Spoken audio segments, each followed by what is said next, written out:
Yesterday, England won against Iran 6-2, USA and Wales shared spoils, and Netherlands won against Senegal 2-0. But what about today?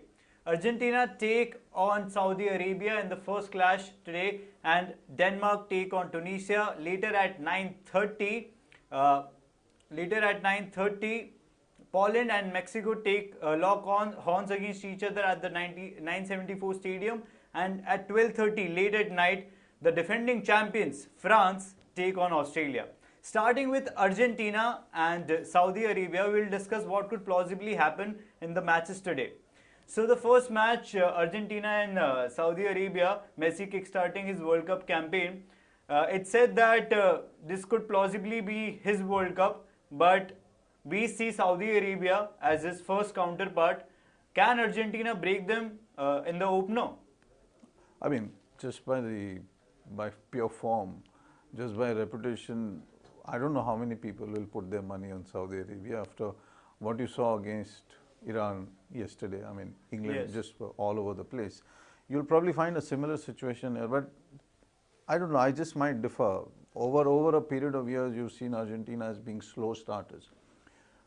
Messi has great company with Dybala out there. For the first time in probably 10 to 15 years, they have a very solid defense. You know, earlier the whole thing was, you know, they get the goals, but they leak goals also. Yeah. But you know, the same thing is also said about Saudi Arabia, that they don't put in too much, you know, at their own back. But of course, they don't score either. But I still feel, you know, this is not an easy game for Argentina. Not simply because they have more players outside. In fact, Saudi Arabia only has 25 players out of the 26 that they have put up who play the domestic league only. They have only one player who plays in Egypt. But over and above all of that, they have trained, which a lot of people also said about Qatar, didn't happen. But largely, if you see Saudi Arabia as a very efficient side, not a very skillful side, you know. And I think that is where Renault is going to place his bets completely. You have a coach who's won Zambia the African Nations Cup.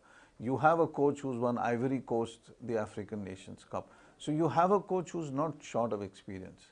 So if there could be a 2-1 scoreline for Argentina, yes, I'll put up my hand on that. But I will also put up my hand on a 1-1, you know.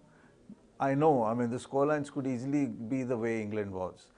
But yeah, let's back the underdog a little bit here against such a solid side called Argentina. What about Messi? What can we expect him from the opener? Slow start. I think they're not going to be really pushing Messi too much. Then they know he'll create. You know, irrespective of whichever team. We've always seen that. Weak, strong, middle level. Messi will create. Messi will always have the ball. Messi will always have 3 guys on him. You know, which also gives you that impression, or not even an impression, it actually says that a lot of space will be created for the others. And Messi is going to create and take away most of that area at least. I think that is where a man like Renault will be extremely careful that, you know, not too much space is created in other areas when Messi is taking the ball away, so as not too many goals go in. Again, we come back to that old cliched thing of a 0-0 first half. But if that doesn't happen, if there are 2 goals by Argentina, then expect another couple of goals by Argentina in the second half. You know, it will be very difficult to stop. Yeah, completely. So we expect Argentina to line up in a 4-4-2 formation, which could change in 4-3-3. And Messi and Dybala or Martinez or Alvarez to start in the front 2 position, and Otamendi and Romero to start in the centre back position. The midfield could be governed by De Paul and Paredes. On the flanks, we could have Di Maria and Brighton's McAllister.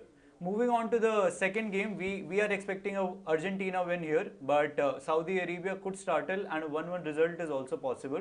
In the next fixture, we have Denmark versus Tunisia. Christian Eriksen's Denmark will be taking on the African powerhouse Tunisia. So, can Tunisia pull off a, you know, upset here? Very tough, very tough. I mean, Denmark is very fluid, you know, and they start better than Argentina. If you really look at, I'm not even talking of the past records, I'm just talking of the level of skill that Denmark has, you know, gained over the last 4 to 6 years.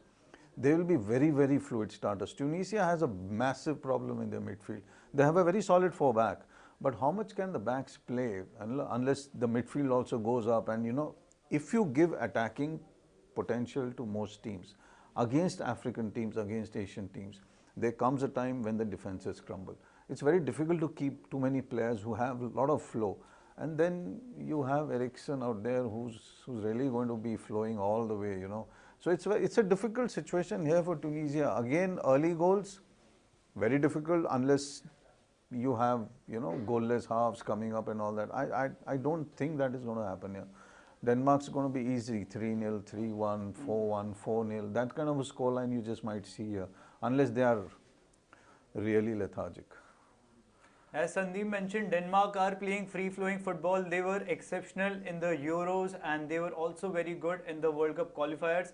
They carried on their form in the UEFA Nations League as well, and now come at the World Cup. They certainly have a team to deliver in their group. So we are expecting a Denmark win here. Moving on to another Group C clash, which is between Robert Lewandowski's Poland and Mexico.